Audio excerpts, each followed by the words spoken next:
Ngayon, sa aming bahay pagawaan, may magandang paninda. Isang pares na magkapatid na babae. Huwag kayong mag-alala. Mga ulila sila. Kapag binili ninyo, walang magiging problema. Ate, Sensyon. Ngayon, i-auction natin ang kapatid na babae. Panimulang presyo, 1,000,000, 5,000,000.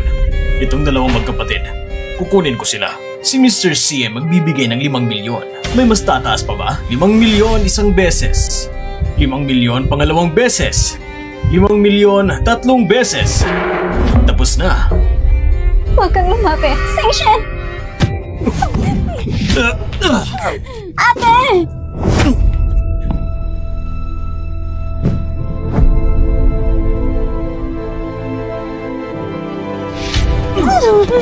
Bitawan mo ate ko! Ate! Nakakainis. Tignan mo kami ng kapatid mo kung paano magiging masaya. Sensyon! Huwag mong saktan ang ate ko. Sensyon, nakikiusap ako. Sige, inumin mo ang bote ng gamot na ito. Pakakawalan ko ang ate mo.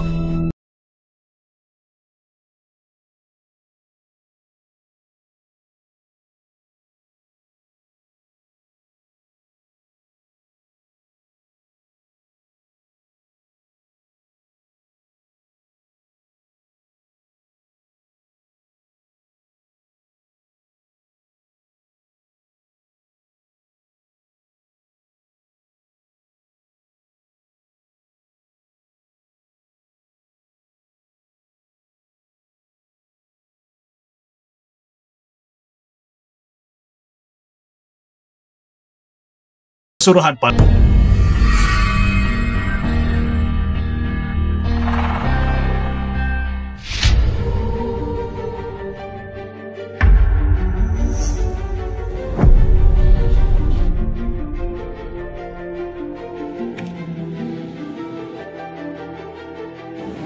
Kung ganun, magsimula na tayo.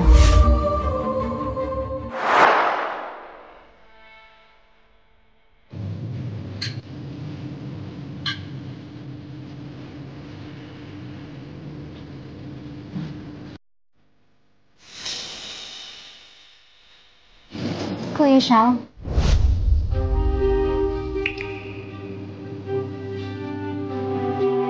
Sandali lang, babalik ako. Maraming salamat sa lahat. Sa kabila ng pagiging abala, nakadalo pa kayo sa aming salo-salo. Miss C, maaari niyo bang pag-usapan ang detalye ng proyektong Pakpak ng Anghel? Miss C, ano po nagtulak sa inyo na mula noon hanggang ngayon ay nakikibahagi kasi gawain kawang-gawa?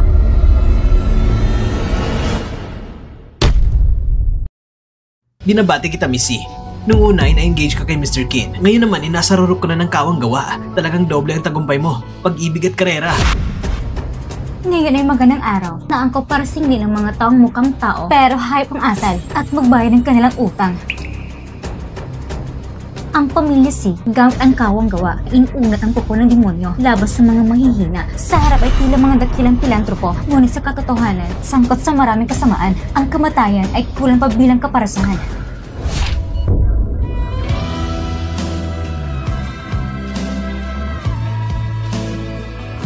Nagbebenta ng tao, pinipilit ang mabubuting babae sa bisyo. Nagbebenta ng mga organo, anong pagpag ng anghel, ito'y pagpag ng demonyo. Paano mo nagundungisa ng aming pamilya C?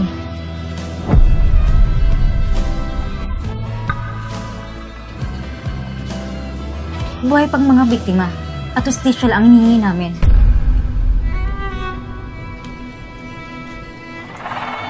Kapag ang dalagang ito ay ganang katindi ang paninindigan, hayaan niyo pakinggan ako kung paano namin kayo sinaktan. Tamang-tama, hayaan mo akong ikumpara. Sino ba sa mga ito ang biktima? Oo. Naintindihan ko na. Kayo pala ay inupahan ng niya para siraan ang pangalan ng pamilya C. Sa mga taong kagaya ninyo, marami na akong nakita. Sige, sabihin mo. Aling kumpanya ka bang espiya? Umalis na kayo. Isang maliit na aberya lang. Huwag ninyong intindihin ang pakpak ng anghel ay patuloy na tutulong sa... Huwag kang lumapit! Huwag maghahawakan! Tumayo ka! Tumayo ka! Sensyon! Ate! Seishin, anong nangyari sa'yo? Nandito na siya! Nandito na siya! Gusto niya kong saktan, ate! Kailangan ko siyang patayin. Pakiusap. Lumabas ka muna. Ma'am, nakikiusap ako. Lumabas ka muna. Ibigay mo sa akin yung pagpapakalma.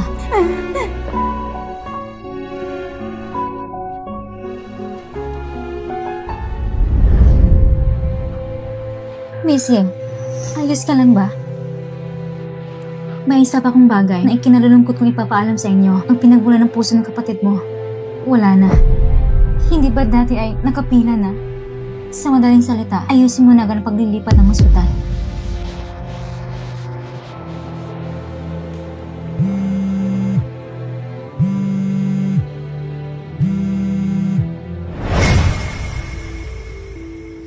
Miss Yi, may oras ka ba makipag-usap?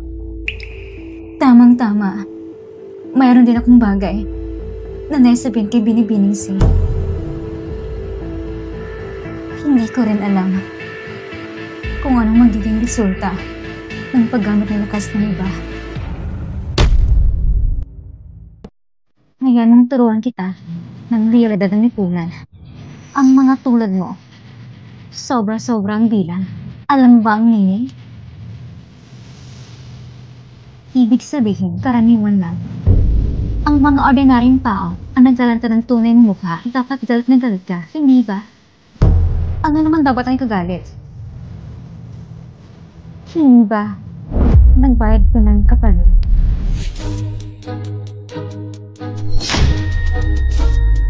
Bakit? Sa oras na ito, hindi mo malang iniisip yung kapatid mong yun?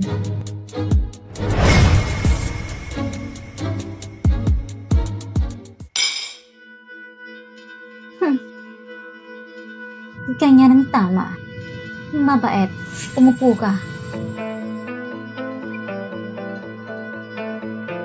Hindi ko alam kung si Miss Siba sa mundong ito ay may tang pinapahalagahan.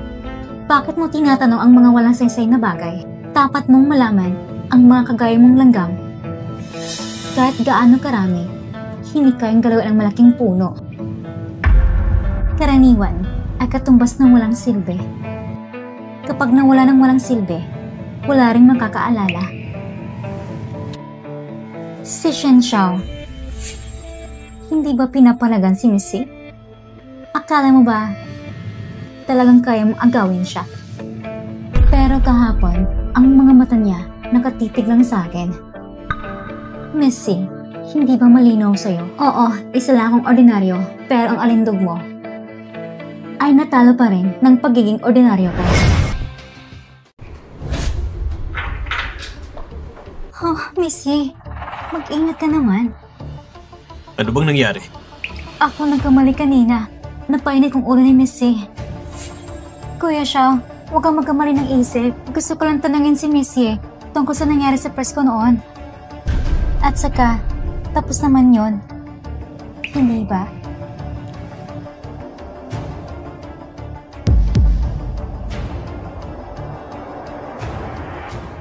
Oo. Tapos na nga. Pero sa itsura mo, Missy, para bang pinipilit kita? Ah, hindi.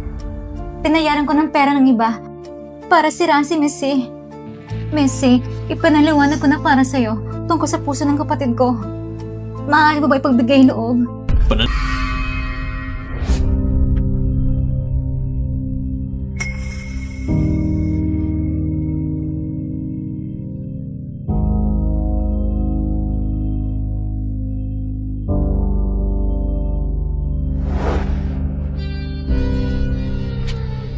Ken Xiao, handa ka bang pakasalan ako?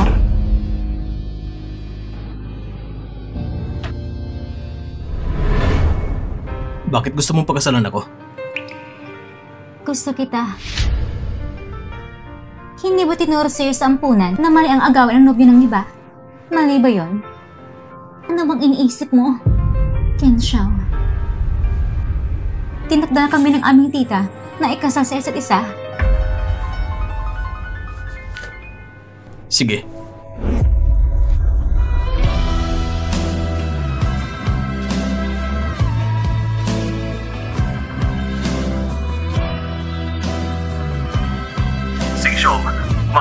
nating simulan ang pangalawang hakbang ng plano.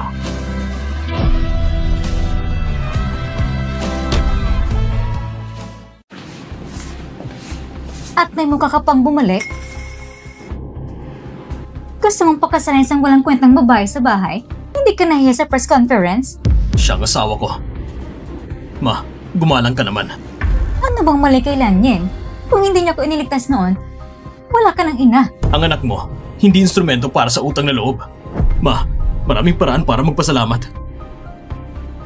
Ang gusto ko lang magiging daughter-in-law si Lanyen. Kung maibang papasok sa bahay, hindi ko siya papatulan ng mabuti. Ken Xiao, hindi ka ipapahamak ng ina mo. Ma, sobra na ang kontrol mo. Ikaw ang nagalok, hindi umiinom ng parusang alak. Gusto mo bang makita ang babaeng iyon? May buhay ka pa ba para makita kita? Naman ang saya. Bakit nakatayo lang kayo? Bugbugin niyo siya!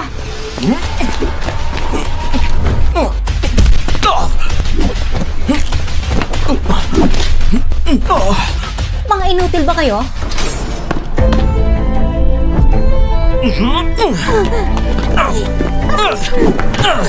Tigil!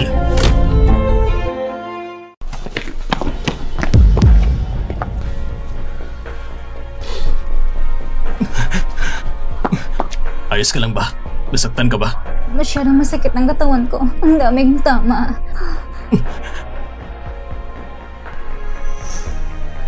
Sumusobra ka na. Sumusobra ako? Sa kanya? Miss C, sana huwag mo na siyang istorboin. Ayoko masira ang relasyon namin. Messi! Naiintindihan ko na. Ang pinilit na pakulo, hindi matamis. Ngayon, naliwanagan ang usapan. Hindi na kita iistorbohin. Ang mga susunod na bagay, ako na mag-aayos. Sige. Ken Xiao, nais ko sa'yo. At kay Missy, ang pangmatagalang kaligayahan.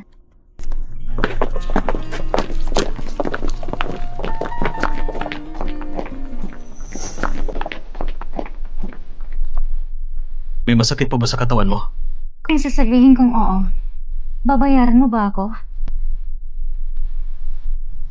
Yising Xiong, ang layunin mo, kailangang halata na ba? Pero ako, dahil sa'yo, napahamak ka. Pinakasalan na kita. Hindi pa ba sapat yun?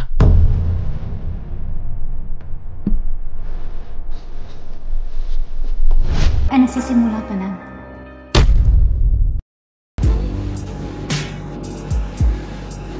Sa umaga pa lang, ganito ka nakaaktibo sa akin? Nung kailangan mo?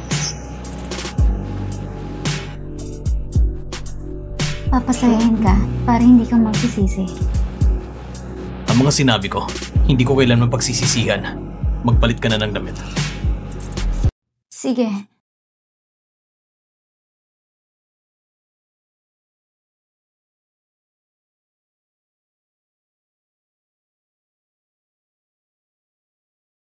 Sa wakas, kasal na tayo. Nagreserba na ako ng restaurant ngayong gabi. Kumain tayo. Mrs. Kim. Sige, Tara. magkita na lang tayo mamayang gabi.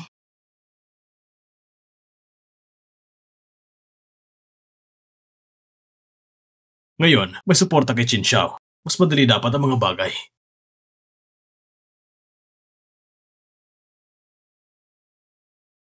Singshan, malapit na. Maghintay na ng kaunti. Kapatid, pipilitin ko magbayad ng lahat ng ito. Bakit mo pa pinapatingin sa akin ito?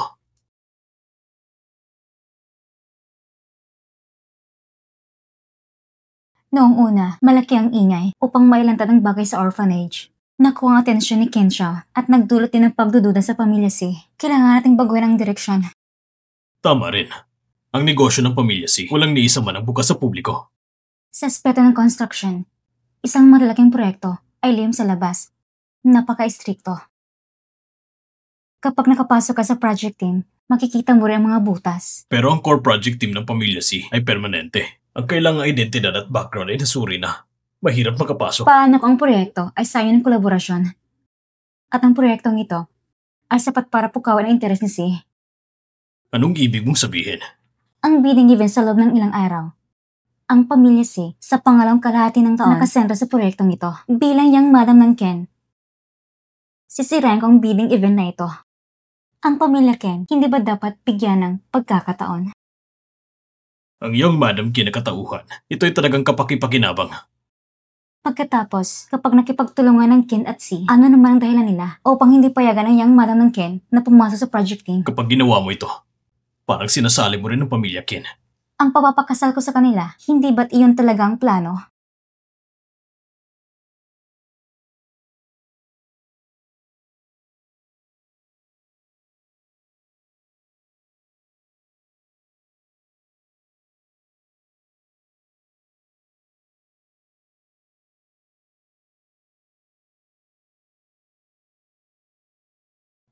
Bakit nandito ka? Naghihintay sa'yo para kumain dahil matagal ka nang hindi dumating. Nahulaan ko na. Alam kong pumupunta ka sa ospital.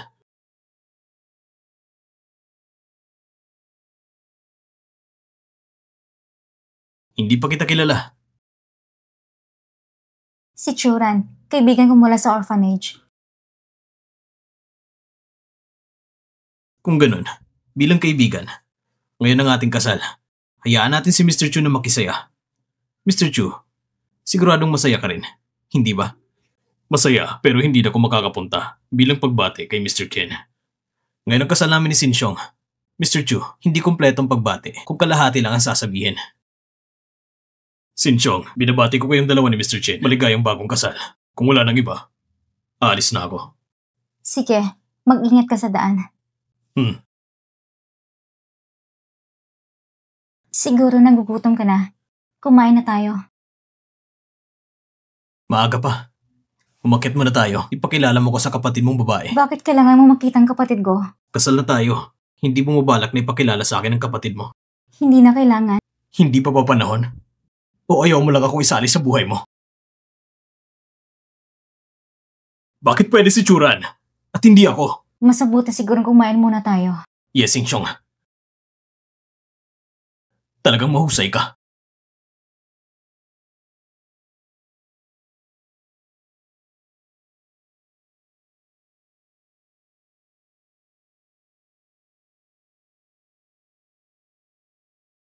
Mr. Kin, hanapin natin ang ginang sa daan.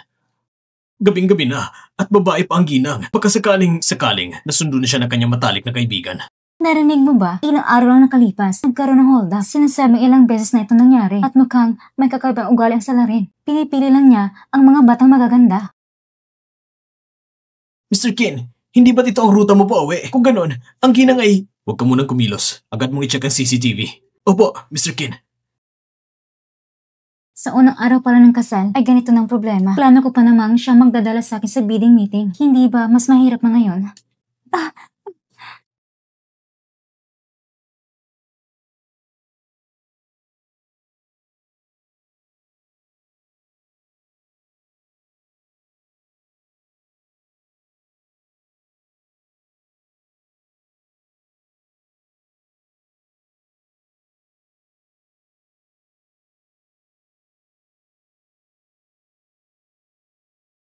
Iniwan mo ako sa kasada.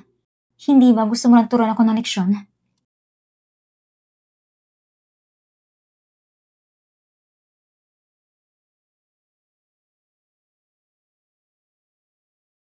Kenshaw, huwag mo sanang sabihing madidismaya ako.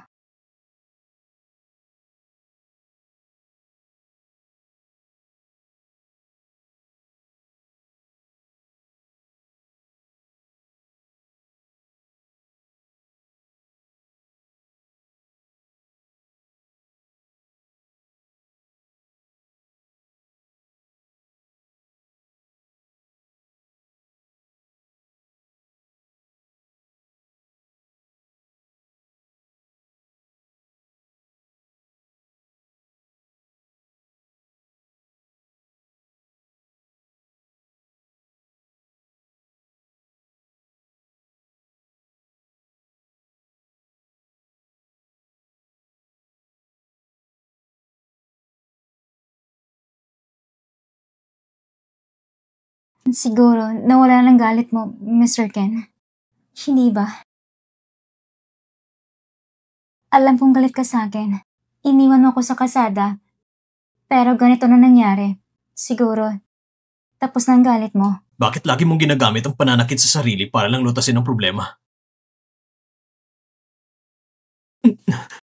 Mr. Ken, naiinis ka na ba? Hindi. Pinapatawad mo na ba ako? Kung hindi, ano pa? Sa tuwing nag-aaway tayo, nasasaktan ako kaya hindi ako mangahas na makipag-away sa'yo.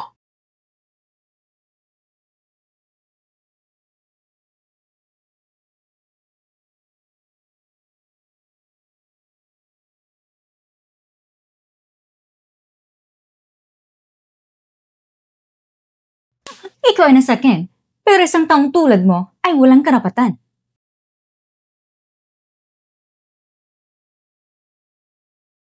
Pumasok ka pa talaga at nangas ka mong salita. Sabihin ko sa'yo, lumayas ka sa Zhongsheng sa loob ng 2 araw. Kung hindi, huwag mo kong sisihin kung hindi ako magpapatina. Kung pinapalayas ako ng Ginang Ken, mas mabuti pang patayin mo na lang ako. Akala mo ba hindi ko kayang gawin?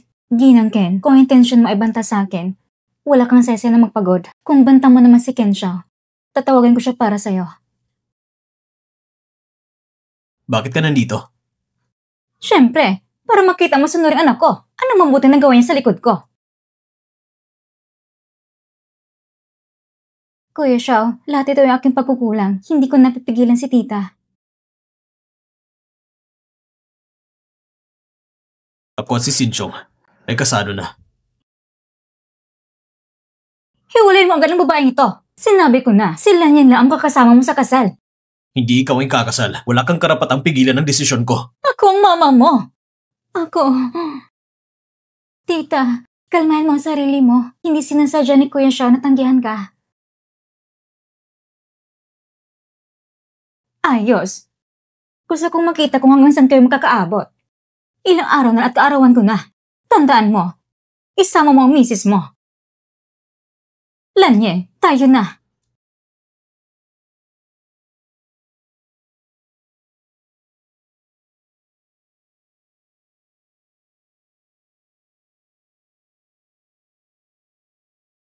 Ayos ka lang ba? Hindi ba masakit? Ken Xiao, ang kasal sa'yo at talagang puno ng sakuna.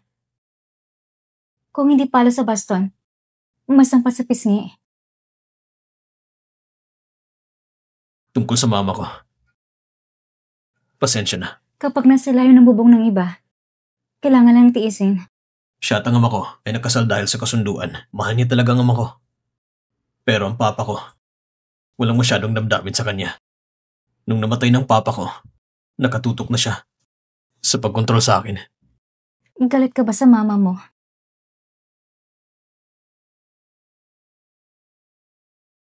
Hindi. Naiinggit lang ako sa mga may tunay na pamilya. Huwag kang magalala. Mula ngayon, ako na magiging pamilya mo. Kasama mo ako. Talaga? Siyempre naman. Kaya samahan mo ako sa karawan ng mama ko. Hindi na yata kailangan. Bakit kailangan pang gawin ng walang silbing bagay? Pero kailangan kong pumunta. Hindi ko ito matatakasan. Papalampasin ba kita? Yesin Xiong, kanina sinabi mo pa na sasamahan mo ako.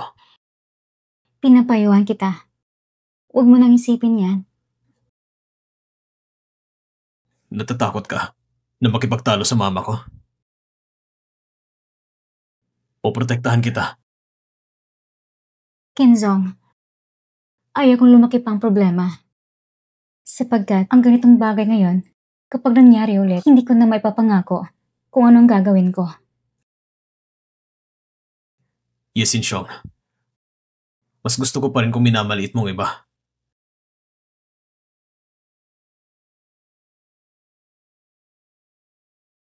Sa pagkakataong ito sa bidding, si Su Qiansheng ang mag-uorganisa. Hindi siya madaling kumitsin kung gusto mong hikayatin siya para matalo ang pamilya Si. Hindi ito madaling gawin. Kung hindi ka makapaniwala, gawin mo lang malaking eksena. Basta malaman ng iba na ginawa ito ni Qin Shi Xiao. Sapat na yon. Nakuha mo na ba ang imbitasyon sa bidding? Malapit na.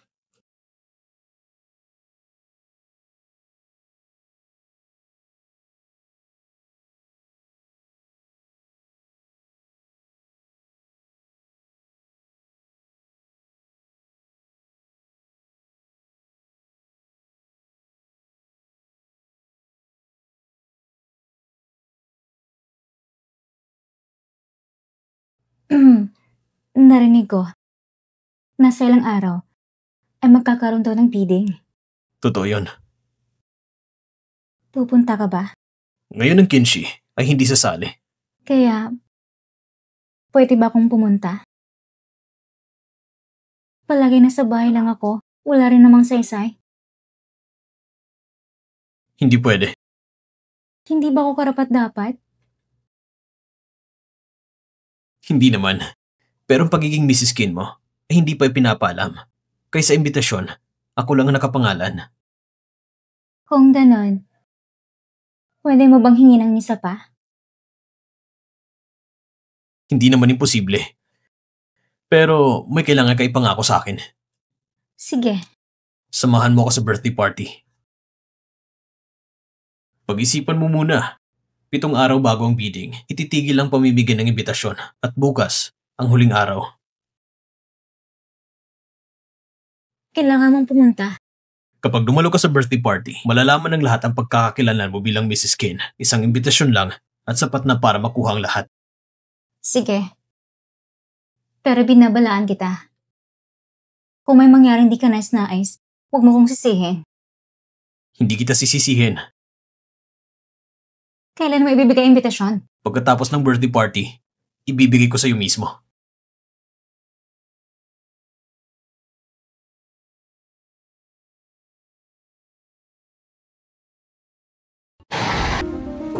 Sino ito? Ang ganda naman. Hindi ba itong girlfriend ni Mr. King? Ang fiancé ni Mr. Ken, hindi ba si Miss C? Mrs. Ken, maligayang kaarawan. Tita, maligayang kaarawan. Iha, ito ang regalo ko para sa'yo. Anong regalo ba to? Tanging silang yun lamang ang isang ganitong magandang dalaga ang karapat-dapat kay Ken Xiao. Anong ibig mong sabihin? Alam kong hindi mo ko gusto, hindi ko rin iniisip na pasayahin ka. Ngayong gabi sa pagtitipon, sana maging maayos tayo. Kung hindi, ang mahihirapan ay hindi ako. Hindi ka welcome dito. Umalis ka na. Sige. Pwede mo bang sabihin ni Ken Xiao na hindi ako kusang umalis?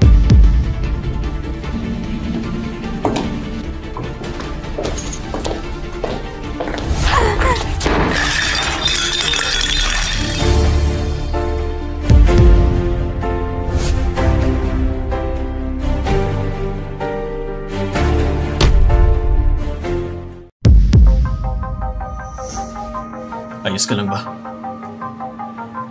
Sinong gumawa nito? Kuya Xiao, ngayong kaarawan ni Tita, bakit ka pa nagagalit? Baka matakot si Tita.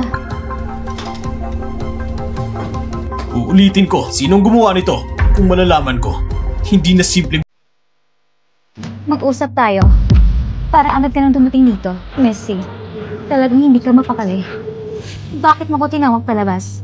Magiganti ka ba? O maghain ng reklamo? Ang manok ay manok lang. Hindi ito magiging isang uwak. Kahit Mrs. King ka na, hindi ka pa rin marunong sa kaugalian. Ako ay manok lang, pero nakasama kami ni Ken Xiao. Ano pa bang masasabi mo? Ang nararamdaman ni Messi, ang tang itinataas ng parang Diyos. Nandumihan ako. Sabihin mo, hindi ba nakakatawa? Hey, Shen Xiao. Kung kaya mapawalang bisa ang engagement namin, bakit hindi ka rin mapapawalang bisa sa divorce? Ang hinaharap, sino makakaalam?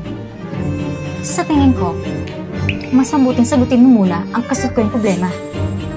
Kung may resolve mo paghahabol ng katarungan, hindi sanang ganito ka rin kawalan ng katarungan sa mundo. Tinawag kita palabas, syempre para magigante. Ang sampal na ito ay panibagong padubalik sa'yo. Kasabay nito, may konting interes pa. Nagkakatuwa naman. Messi, Dahil ikaw mismo ang nagdala sa sarili mo. Kung hindi ko gagamitin ito, sayang naman ang kabutiang loob mo, Missy. Hey, Shinsong. Ang bagong round. Magsisimula na. Tulong! Tulong! Missy! Ano ang ginagawa mo?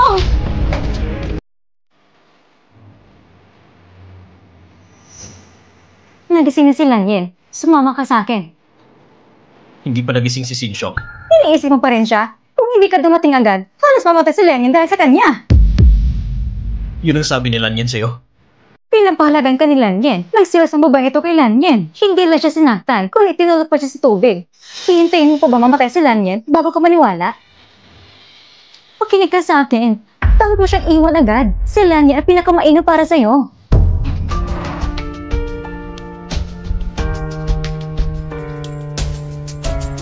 Hindi mo na kailangan pakialaman ito. Hanapin ko lang ang doktor.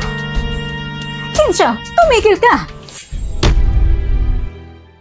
Ang kapal ng mukha mo, ah. Hindi ka pa pala patay. Paano kung mapapabayaan na mamamatay ka? Si Kuya Xiao, ngayon, alam na niya na ikaw nagtulak sa akin sa tubig. Sabihin mo nga, kung may gusto pa rin ba siya sa'yo? Missy, sa round na ito, talo ka.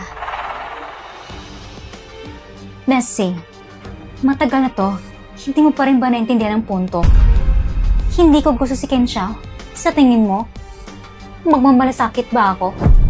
Anong ibig mong sabihin? Simula pa lang, si Ken Xiao, ginamit ko lang. Kahit anong ayaw ko, pinapawisan mo para makuha yun.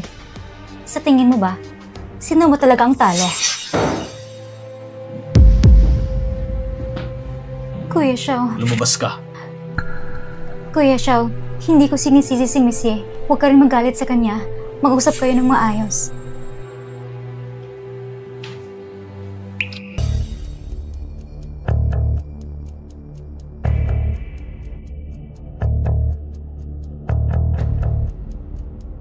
Ipakita mo na lang yung footage. Hindi ba mas madali yun? Ang pagmamahal sa simula ay dyan sa kuryosidad. Sunod na hakbang ay pagkabahala. Pagkatapos nun, nasa sayo na.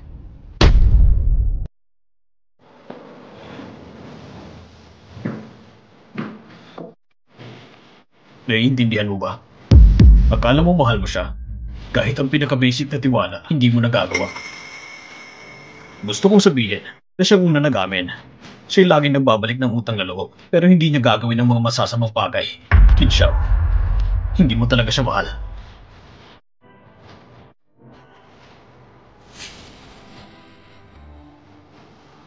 Noong araw na yun, isang taong kumukuha ng litrato malapit sa amin. Ang mga larawang ito, nakuha ko ng hindi sinasadya habang bumibisita sa bawat saksi para makuha ang impormasyon. Mahilig ka rin sa kanya. Anong meron? Siya ang asawa ko. Kung natatakot ka na mawala siya, ang dapat mong gawin ay hindi pigilan na kung alagaan siya. Kundi, siguraduhin na mas mahalaga siya sa iyo kaysa sa lahat na hindi mo papalitan.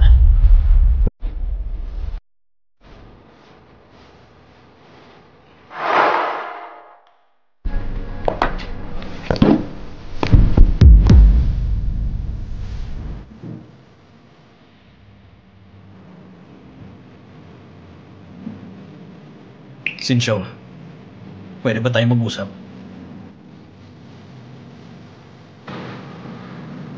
Alam kong nagkamali ako.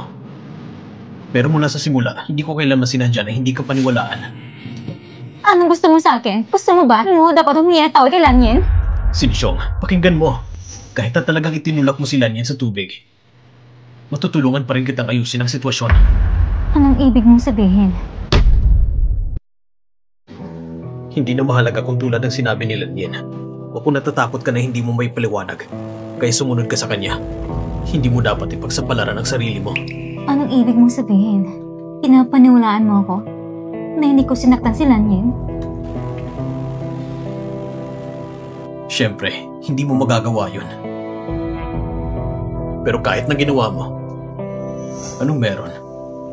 Dito sa akin, wala nang mas mahalaga pa kaysa sa'yo. Ako ang may kasalanan. Humihingi ako ng tawad. Ang imbitasyon, nasa bag mo na. Sige na.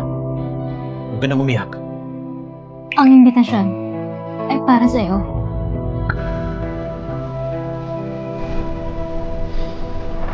Kung sa tingin mo may silbi ako, manatili ka na lang sa tabi ko.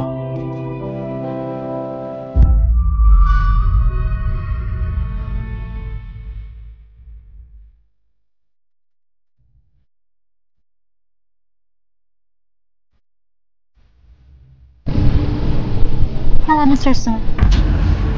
Ako si Yishin Xiong. May gusto kong sabihin sa'yo.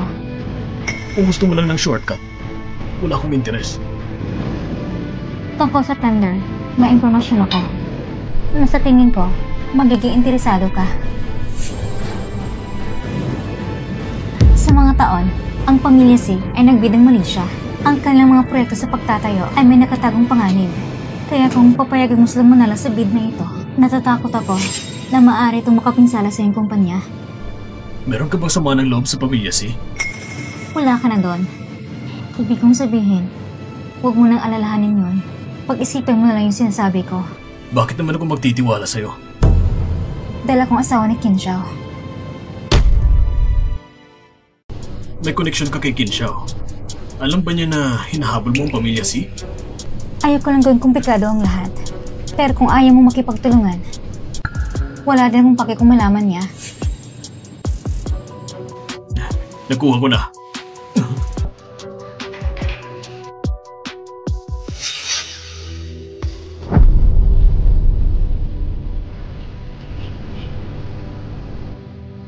Ang gusto ko lang, sana'y maintindihan mo.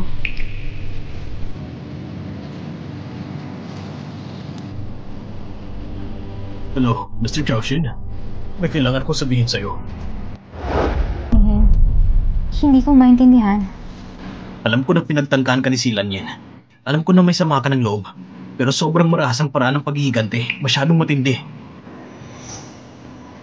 Hindi na mauulit. Ang bidding na ito ay mahalaga para sa 6 na buwang kita ng pamilyang Si. Hindi ka ba natatakot na masunog ka rin sa apoy?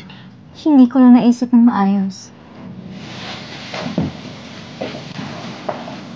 Naisip mo ba ng pamilya Si ay hindi ka patatawarin kung napinsala mo ang negosyo nila? Sa tingin mo ba, papayag silang palampasin ka? Kung ganun, magdudulot ba ka ng problema sa'yo? Huwag kang mag-alala.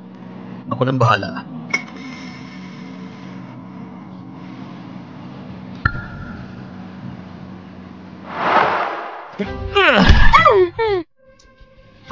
Lanyen, pinalaki ka ng papa mo na ganito. Pero hindi mo makuha ang isang lalaki. Sabihin mo, anong dapat gawin ng papa mo sa'yo? Pa, lahat ng ito ay kasalanan ni Yishing Xiong. Ang babaeng yun. Pinakain at tinalagaan kita ng maayos para maging magaling ka paglaki mo. At ganito lang ang natutunan mong kakayahan. Pa, nagkakamali ako.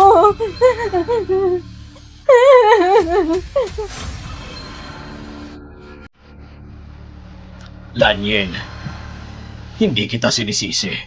Kailangan mo lang malaman kung gaano kahalaga ang resources ng pamilya Qin para sa ating pamilya. Kung hindi, kung mawawala ang pamilya Si, mawawala din ang iyong halaga. Alam ko po, Pa. Magpakabait ka. Hindi ko alintana kung anong paraan ang gagamitin mo. Kailangan mong harapin ang babaeng yun. Paalisin mo siya sa tabi ni Qin Xiao. Kung ganun, ang bibig. Kung makukuha niya ang gamit ng pamilya ko, tsak na babayaran niya ng 1,000 beses para may balik. Ang pamilya Si, ano bang nagawa namin sa Qin? Unay nagputol ka ng engagement. Ayan, gusto mo pang usakin ang pamilya ko?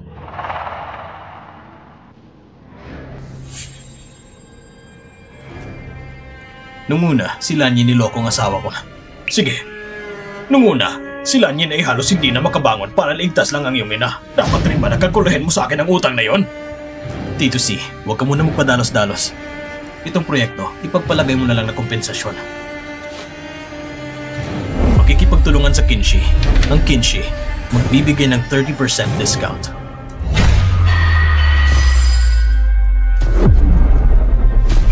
Si Chong.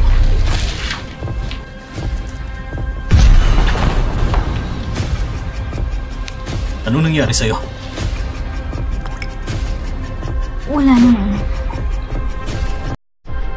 Kinshao, hindi ko ay naasahan ang asawa mo'y ganito kaganda. Mr. C, pakiusap, magpakita ka naman ng paggalang. Ano nangyayari? Natatakot ka ba na kukunin ko siya? Sa bidding, may lakas na loob kang guluhin ito. Ngayon ay natatakot ka na? Sa wakas, nakita na tayo. Mr. C. Nagkita na ba tayo dati? Hindi pa. Pero sa hinaharap, Mr. C. Sigurado hindi man akong kakalimutan sa buong buhay mo. Oh, gusto kong malaman kung anong klaseng hindi malilimutan. Si Y. Kung maliban kay Silan yan, kailangan mong ayusin sa pamilya si.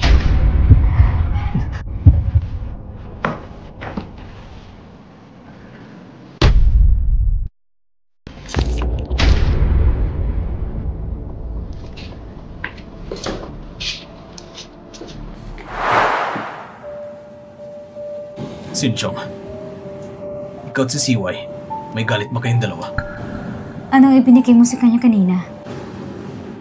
Sinabotahe mo ang isang proyekto ng pamilya si. Kailangan ko rin magbayad sa kanila ng kapalit. Sinchong, ano nangyari sa'yo? Kensho, pwede ba akong sumali sa proyektong ito? Baka gusto mo pang magigante. Ngayon, pantay na ang lahat. Nakakahiya naman. Pasensya na talaga. Ayoko lang na araw-araw nasa bahay lang ako. Talaga? Alam ko, hindi madali makapasok sa proyekto ng Pamilya C. Pero, ito ay proyektong katuwang ng Kin Group. Bukod pa rito, pupunta lang ako para matuto at makakita ng bago. At saka, ayon sa aking propesyon, hindi ba? Sige, mangako ka na hindi magkalat ng gulo. Talagang hindi. Sige, ipapaabot ko sa kanila. Ang bait mo naman.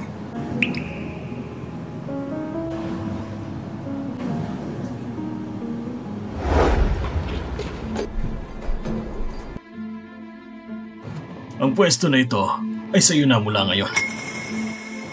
Salamat. Pwede pa bang malaman kung anong susunod kong gagawin? Nagkita na naman tayo, Miss Yi.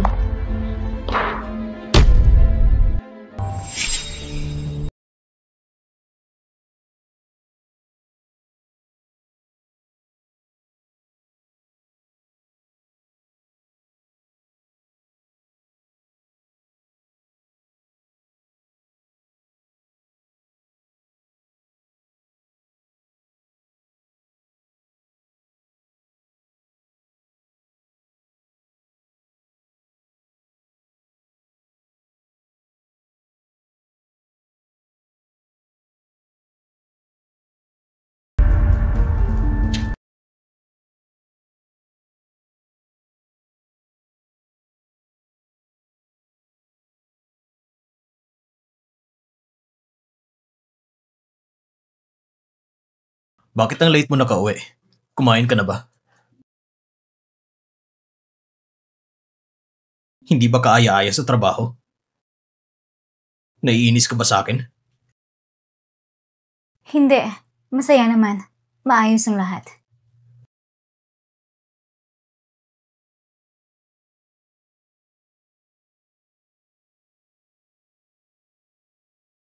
Hello? Anong nangyari sa inyo sa kumpanya? Narinig ko ng kasundo ni Mr. Ken at Manager C ay naputo dahil sa kanya. Nagkakahiya naman. Narinig ko rin nung una ng pagkikita ni Mr. Ken ay naglubad siya at niyakap siya. Totoo ba yun? Siyempre. Bakit hindi niyo ituloy ang kwento? Nakikinig lang naman ako. Hindi mo na kailangang marinig sa iba. Ang kasundo ni Manager C at ni Mr. Ken ay ako ang nagputol. Hindi tamang sinasabi mo, kami nagyakap at nangubad pagkatapos namin magpakasal. Kung gusto niyo pang magsalita tungkol sa akin, mas mabuting sabihin niyo sa harap ko. Baka rin, makapagbigay pa ako sa inyo ng ilang eksklusibong balita. Ano sa tingin ninyo?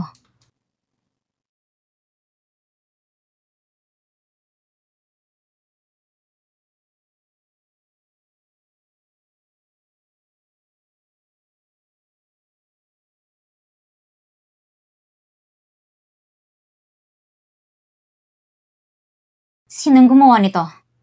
Itatanong ko ulit. Sinong may gawa nito? Sa oras ng trabaho, Monsieur, ano ba tong palabas na ito? Ikaw bang may utos ito?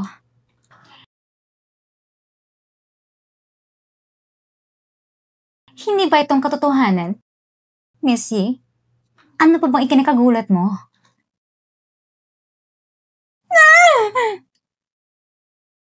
Binuhusan mo ko? Binuhusan mo ko? Bakit ka pa nagugulat? Hindi ba naranasan mo ng sampal dati? At saka, ang mga nagawa ko, natural ng aaminin ko, pero hindi lang lahat ng dumi, ay pwedeng ibuo sa akin. Bakit? Hindi mo ba niloko si Ken Xiao? Niloko ko nga si Ken Xiao, pero napakunin agad. Ano sa tingin mo? May masasabi ka pa ba? Sa tingin ko, hindi ka pa sapat na pagalitan lang! Ah! Bago.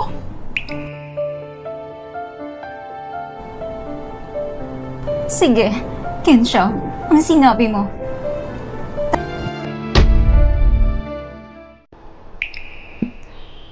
Hindi ko na matiis. Hindi mo masasabi na kung may kasalanan.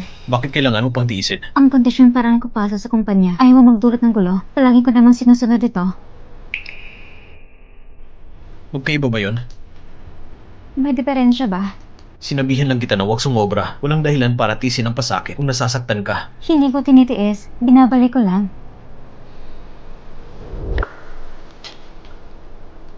Oo, pero ang baso, sakto ang pagkabato.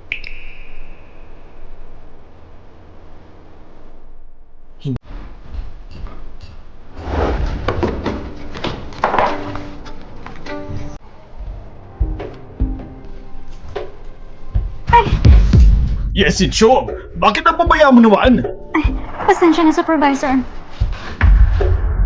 Sige na, bumalik ka na sa trabaho mo.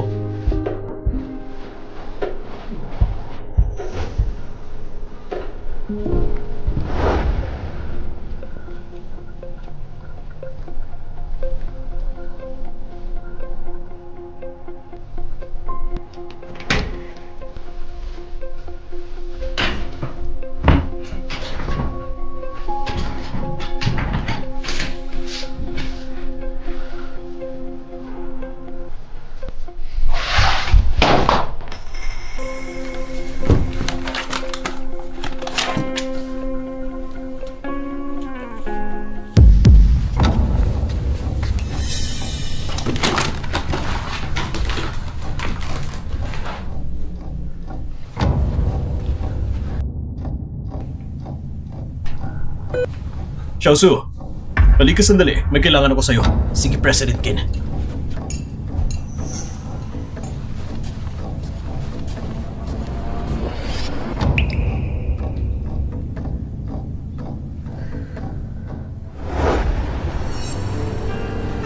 Ano? May nakuha ka ba? Hindi ako makarikis sa datos, pero may nakita kong kakaibang bagay. Sakto. May ibibigay din ako sa'yo. Gamitin ng mga construction worker. Dati, plano ko lang magnakaw ng datos. Hindi ko inaakala sa listahan ng proyekto ay nakita kong pangalan ni Zuyang. Ilang taon nang nakalipas, sa pagtatayo ng Zifeng Building, nagkaroon ng aksidente. Ang kanyang amay namatay sa aksidente ngayon. Ngayon, empleyado na siya ng pamilya si. Hindi ito pangkaraniwan. Kaya kailangan ko siyang makita at kumbinsihin. Nasa kabilang lungsod siya. Gusto mo bang ako na lang ang pumunta? Mukhang hindi yun madali para sa'yo. Siya lang natitirang butas na pwedeng pasukan. Sa pagkakataong ito, kailangan akong pumunta. Masyadong wala. Kung kami na Sir Ken, handa ka bang mabigay sa akin ng counting parte?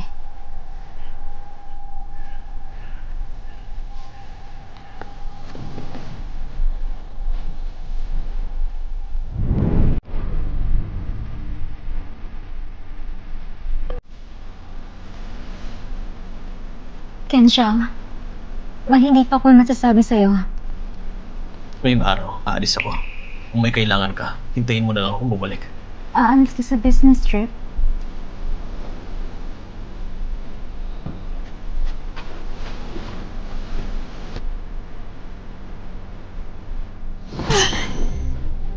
Ano yun? Si Sencho ay alis sa business trip? Ibig sabihin, wala na silbi lahat ang ginagawa ko?